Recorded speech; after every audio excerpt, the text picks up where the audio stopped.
أعوذ بالله من الشيطان الرجيم بسم الله الرحمن الرحيم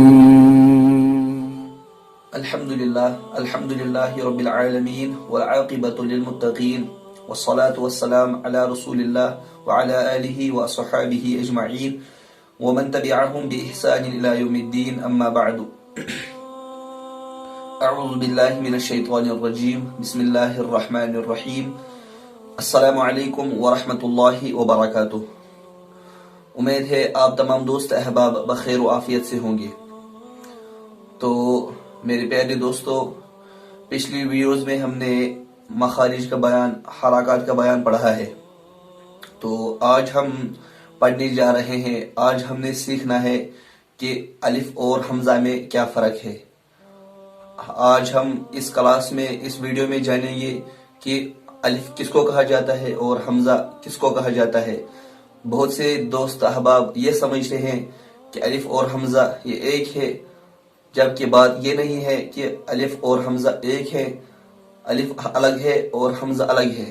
تو ویڈیو سٹارٹ کرنے سے پہلے آپ تمام دوستوں سے یہی گزارش ہے کہ اگر آپ اس چینل پر نئے ہیں تو چینل کو سبسکرائب کرنا اور ساتھ میں بیل آئیکن کو بھی دبانا، تاکہ ہماری ہر کوئی نئی آنے والی ویڈیو آپ تک سب سے پہلے پہنچ سکے۔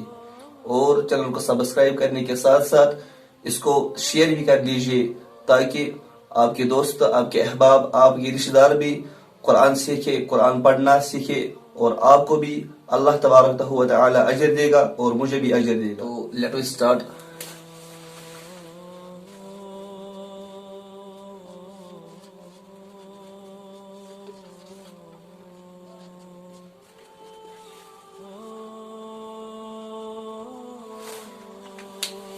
بسم اللہ الرحمن الرحیم۔ الف اور حمزہ میں فرق۔ آج ہم نے جاننا ہے الف اور حمزہ میں کیا فرق ہے، ان میں کیا ڈفرنسز ہے۔ ٹھیک، جو پہلی فرق ہے وہ یہ ہے کہ میں یہاں پر لکھ لیتا ہوں، میں نے یہاں پر لکھ لیا ہے الف ہمیشہ ساکن ہوتا ہے اور بے جھٹکے سے پڑھا جاتا ہے۔ حمزہ پر کبھی زبر، زیر، پیش اور کبھی ساکن ہوتا ہے اور جھٹکے سے پڑھا جاتا ہے۔ الف ہمیشہ ساکن ہوتا ہے، الف ہمیشہ ساکن ہوتا ہے، بٹ وہ جھٹکے سے ادا نہیں کیا جا سکتا ہے، وہ جھٹکے سے نہیں پڑھا جا سکتا ہے۔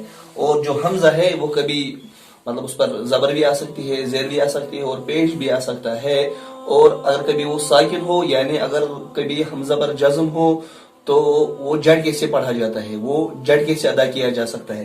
اگر میں مثال کے طور پر اس کو کہوں، اس کو ہم الف کہیں گے۔ ٹھیک، میں نے پچھلی ویڈیو میں بتایا کہ اگر خالی الف ہم لکھیں گے اس کو ہم الف کہیں گے، جبکہ اگر ہم اس پر زبر، زیر، پیش، جزم، تشدید یا دو زبر دو زیر کچھ بھی ڈالیں گے، اس کے ساتھ رکھیں گے، اس کو ہم الف نہیں پڑھ سکیں گے، اس کو ہم الف نہیں کہہ سکتے ہیں، اس کو ہم نے حمزہ کہنا ہے۔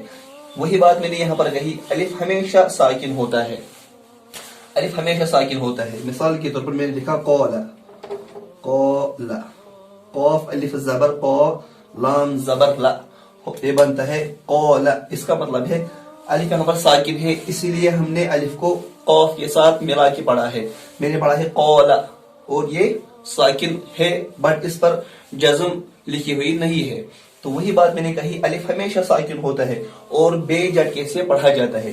اس کو ہم نے قول نہیں پڑھا ہے، ہم نے پڑھا ہے قول، قول، قول، بے جھٹکے سے پڑھا جاتا ہے۔ حمزہ پر کبھی زبر، زیر، پیش اور کبھی ساکن ہوتا ہے۔ اب جو حمزہ ہے نا، حمزہ یہ حمزہ، ٹھیک، اس پر کبھی زبر، زیر، پیش، کبھی ساکن ہوتا ہے، کبھی ساکن ہوتا ہے، تو اس کو ہم حمزہ کہتے ہیں۔ یہ الف ہے، خالی الف الف ہے، الف کے ساتھ ہم کچھ ملائیں گے تو الف الف نہیں رہتا ہے، وہ حمزہ رہتا ہے، وہ حمزہ بنتا ہے۔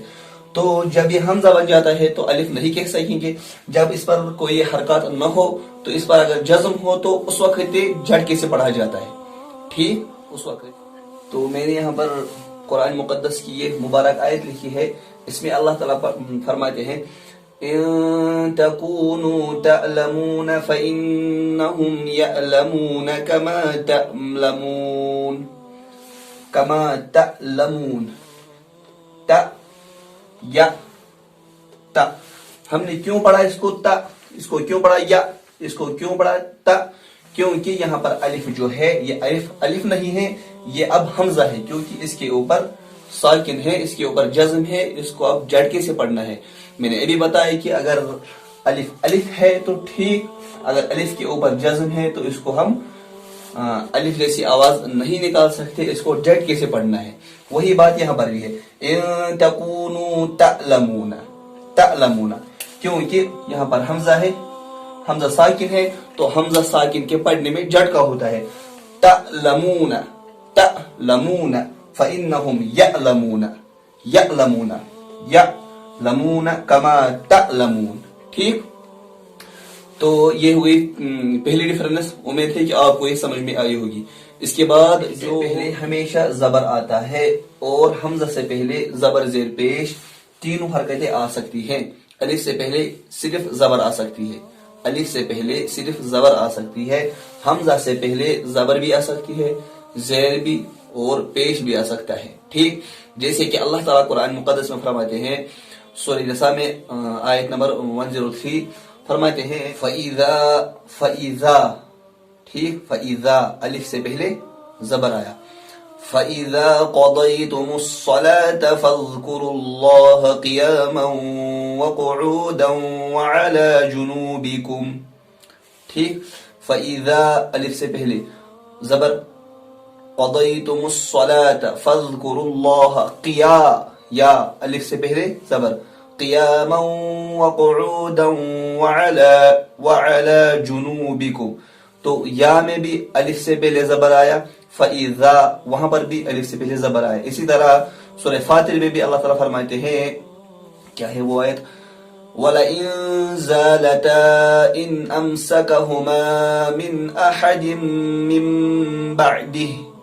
وَلَئِن زَالَتَا إِنْ أَمْسَكَهُمَا مِنْ أَحَدٍ مِّن بَعْدِهِ إِنَّهُ كَانَ حَلِيمًا غَفُورًا. ٹھیک, تو یہاں پر جو ہے کہنے کا مطلب یہ ہے کہ الف سے پہلے ہمیشہ زبر آتا ہے, زیر نہیں آتا ہے, پیش نہیں آتا ہے. تو حمزہ سے پہلے زبر بھی آ سکتی ہے, زیر بھی آ سکتی ہے اور پیش. اب جو تھرڈ ڈیفرنس وہ یہ ہے کہ الف شروع میں نہیں آتا, درمیان اور آخر میں آتا ہے. حمزہ شروع, درمیان اور آخر میں بھی آتا ہے. الف شروع میں نہیں آتا ہے, صرف درمیان اور آخر میں آتا ہے.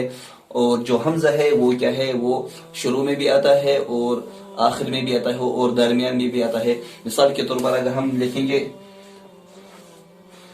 ان اللہ, ان اللہ. ٹھیک, یہاں پر جو ہے یہ الف نہیں ہے, یہ حمزہ ہے اور یہ شروع میں آتا ہے. اور اسی طرح آپ دیکھیں قرآن مقدس میں اور بیچ میں بھی حمزہ آیا ہوگا یا لاسٹ میں بھی حمزہ آیا ہوگا. جو الف ہے تو الف پہلے نہیں آتا ہے, الف شروع میں نہیں آتا ہے, الف صرف درمیان میں آتا ہے اور کیا کہتے ہیں لاسٹ میں آتا ہے, آخر میں آتا ہے, شروع میں نہیں آتا ہے. تو امید ہے کہ آپ کو آج کی کلاس سمجھ میں آئی ہوگی. تو دیجیے اجازت, ملتے ہیں کسی دوسری ویڈیو میں. تب تک کے لیے والسلام علیکم ورحمۃ اللہ وبرکاتہ.